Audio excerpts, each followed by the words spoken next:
నీ తనువు నాదే చెల్లి పార్ట్ 4. ఇక అరుణ్, గుణ, సులోచన దేవి గారు, భూమి అందరూ కలిసి నైట్ కల్లా హైదరాబాద్ చేరుకుంటారు. ఆకాష్ కారు ఆపేసి ఫాస్ట్గా వెళ్తుంటే పెద్ద బాబు ఆగు అని అరుస్తారు సులోచన దేవి గారు. ఇప్పుడు నీకు పెళ్ళయింది, పెళ్ళికి ముందు నీ జీవితం వేరు అని భూమిని తీసుకొచ్చి ఆకాష్ పక్కన నిలబెడతారు. తాడి చెట్టున్న అంత హైట్ ఉంటాడు ఆకాశం. ఆకాష్ పక్కన భూమి బుడంకాయలా కనిపిస్తుంది. సులోచన గారు లోపలికి వెళ్ళి ఒకరి పేర్లు మరొకరు చెప్పుకుని రావాలి అని అంటారు. ఆకాష్ కోపంగా వాళ్ళ నాని వైపు చూస్తూ దాని పేరు నాకెలా తెలుస్తుంది అని అంటాడు చాలా గట్టిగా కోపంగా. తెలియకపోతే తెలుసుకో పెద్ద బాబు అని అంటారు సులోచన గారు. తన పేరు భూమి. ఓ భూమి నేను వచ్చాం అని కోపంగా చెప్పి ఇంక నేను వెళ్ళొచ్చా అంటాడు చిరాగ్గా. అలా కాదు పెద్ద బాబు, నేను నా భార్య భూమి కలిసి వచ్చామని చెప్పాలి అని అంటారు సులోచన గారు. ఆకాశు ఒక పక్కన పొయ్యి మీద పెనంలా మండిపోతూ ఉంటాడు. నేను నా భార్య భూమి కలిసి వచ్చామని చాలా కోపంగా అంటాడు. ఆ మాటకి భూమి కంట్లో తడి చేరుతుంది. కానీ అది ఎవరికీ కనిపించకుండా తుడిచేసుకుంటుంది. అమ్మా ఇప్పుడు నువ్వు చెప్పు అని అంటారు సులోచన గారు. ఇక భూమి నెమ్మదిగా నోరు విప్పి ఆయన పేరేంటో నాకు తెలియదు కదా అని అంటుంది అమాయకంగా. అయ్యో నా మనవడి పేరు ఆకాశమ్మ, నువ్వు నన్ను అండి అని పిలవకు, చక్కగా నానమ్మనో లేక అమ్మమ్మనో పిలువు అని అంటారు ప్రేమగా. చిన్నప్పటి నుండి తనతో ఎవరూ అంత ప్రేమగా మాట్లాడేవాళ్ళు లేకపోవటంతో తనకి ప్రేమ అంటే ఏంటో కూడా తెలియదు. ఇప్పుడు సులోచన గారు అంత ప్రేమగా మాట్లాడేసరికి సరే అమ్మమ్మ అని అంటుంది. నేను మా ఆయన ఆకాష్ గారు కలిసి వచ్చామని అంటుంది భూమి. సులోచన గారు ఇద్దరిని కుడికాలు పెట్టి లోపలికి రమ్మంటారు. ఆకాశం భూమి కంటే ముందే ఫాస్ట్గా లోపలికి వెళ్ళిపోతాడు. సులోచన గారు పెద్దబాబు పెద్దబాబు అని అరుస్తున్నా సరే పట్టించుకోడు. నువ్వేం బాధపడకు తల్లి, వాడు కొంచెం మొండివాడు అంతే, తన మనసు బంగారం. అలా అనుకోకుండా పెళ్లి జరిగిపోయింది కదా, అందుకే నీతో మాట్లాడటానికి కొంచెం టైం పడుతుందని చెప్పారు సులోచన గారు. నువ్వు ఆకాష్ గదిలోనే ఉండమ్మా అని ఆకాష్ గది బయట వదిలి వెళ్ళిపోతారు ఆవిడ. భూమి నెమ్మదిగా డోర్ ఓపెన్ చేసి రూమ్ లోపలికి వెళ్తుంది. ఆకాష్ బాల్కనీలో కూర్చుని సిగరెట్ తాగుతూ ఉంటాడు. భూమి రావటం ఆకాష్కి తెలుస్తుంది. భూమి పట్టీల చప్పుడు ఆకాష్కి వినిపించి కోపంగా భూమి ముందుకు వెళ్ళి తన గొంతుకు పట్టుకుని గోడ కాంచి అసలు నాతో ఎందుకు వచ్చావే నువ్వు అని అంటాడు కోపంగా. ఆ గంభీరమైన మొహం చూస్తుంటేనే భూమికి అసలు మాట రావట్లేదు. మెల్లగా నోరు విప్పి మాట్లాడుతూ ఉంటే చెప్పే, అసలు పరిచయం లేని మగాడు వెంట ఎలా వచ్చావే నువ్వు అని చాలా గట్టిగా అరుస్తాడు ఆకాశు. ఆ అరుపుకి బిక్క చచ్చిపోతుంది భూమి. భూమి అది అది మామ అంటుంది. వాట్ మామ ఏంటే, నువ్వు నీ పల్లెటూరు బుద్ధులు నా దగ్గర చూపించుకో, మైండ్ ఇట్ అని ఇంకోసారి నన్ను మామ అని పిలిచావో గోబ పగలగొడతాను అని కోపంగా చెప్పి అక్కడి నుండి ఫాస్ట్గా వెళ్ళిపోతాడు. తను వెళ్ళిన వైపు అలానే చూస్తూ ఉండిపోతుంది భూమి. ఇంతలో తన భుజం మీద ఎవరో చెయ్యి వేసినట్లు అనిపిస్తే ఒక్కసారిగా వెనక్కి తిరిగి చూస్తుంది. ఎదురుగా గుణ, అరుణ్ ఉంటారు. ఎవరు మీరు అంటుంది భూమి భయంగా. భయపడకమ్మా, మేము మీకు అన్నయ్యలం అవుతాము అని ఇద్దరు ఒకేసారి అంటారు. చిన్నప్పటి నుండి భూమి కూడా ఇలా అనుకునేది, నాకు అన్నయ్య ఉంటే బాగున్ను అని. అరుణ్ అన్నయ్య అనేసరికి తనను పట్టుకుని ఏడుస్తూ ఉంటుంది.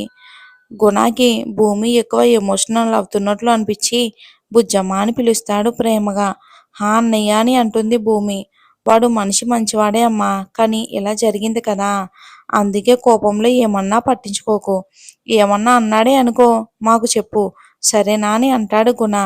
హా అని అంటుంది భూమి. ఇంతలో అక్కడికి సులోచన దేవి గారు వస్తూ అమ్మో అప్పుడే చెల్లెల్ని వెనకేసుకుని వస్తున్నారు ఇద్దరు అని నవ్వుతూ అంటారు సులోచన గారు. ఆకాష్ కోపం తెలిసిందే కదా గ్రాని, అందుకే మా చెల్లెలకి మేము ఉన్నామని ధైర్యం చెప్తున్నాం అని అన్నాడు అరుణ్. ఇంకా కట్ చేస్తే రియా రియా అని అరుస్తుంటాడు విరాజు. ఏంటి అని బయటికి వస్తుంది రియా. ఆకాష్కి పెళ్ళి అయిపోయిందంట తెలుసా అంటాడు. వాట్, ఆకాష్కి పెళ్ళా, నిజం చెప్పు అని అంటుంది. నిజం రియా, మన మనిషి ఒకడు ఆ ఇంట్లో ఉన్నాడు కదా, వాడు ఇందాకే కాల్ చేసి చెప్పాడు, ఎవరో పల్లెటూరు అమ్మాయితో అంట అని అంటాడు విరాజు. సరే విరాజ్, మన పూర్తిగా తెలియదు కదా, నేను కనుక్కుంటాను, సరే బాయ్ అని అక్కడి నుండి వెళ్ళిపోతుంది రియా. పర్లేదు, మనకి లైన్ క్లియర్ అయ్యింది, లేకపోతే ఈ రియా ఎప్పుడు తేనె చుట్టూ తేనెటీగలు తిరిగినట్టు వాడి చుట్టూ తిరిగేది. ఈ ఎంజాయ్ మూమెంట్ని సెలబ్రేట్ చేసుకోవాలి అని అక్కడి నుండి బార్కి వెళ్తాడు విరాజు. రోజులానే ఇక శేఖర్ గారు ఆ రోజు కూడా పనిలోకి వెళ్ళిపోతారు. ఆయన వెళ్ళిన గంటకి అక్కడికి వస్తుంది సరోజిని. ఏ అమ్మా, ఏం చేస్తున్నావు అని అంటుంది సరోజిని. ఏం చేస్తానులే అమ్మా, ఇంట్లో పని చేసి చేసి నడుం పట్టేసింది, అది లేకపోయింది కదా, ఇక పని అంతా నేనే చేసుకోవాలి. తమ్ముడికి ఇస్తే అక్కడ పని ఇక్కడ పని దానికే ఇచ్చేద్దాం అనుకున్నాం కదా, అని అనుకున్నది ఒకటి అయ్యింది ఒకటి అన్నట్లు ఉంది మన పరిస్థితి అని అంటుంది హేమ. చూద్దాం ఏం జరుగుతుందో అని మేఘన ఏదని అడుగుతుంది. కాలేజ్కి సిటీకి వెళ్తుంది కదమ్మా, ఇంకా రాలేదు అంటుంది హేమ. దానికి ఒక మంచి ఉద్యోగం చేసే అబ్బాయిని చూసి పెళ్లి చేసేయాలి అని అంటుంది సరోజిని.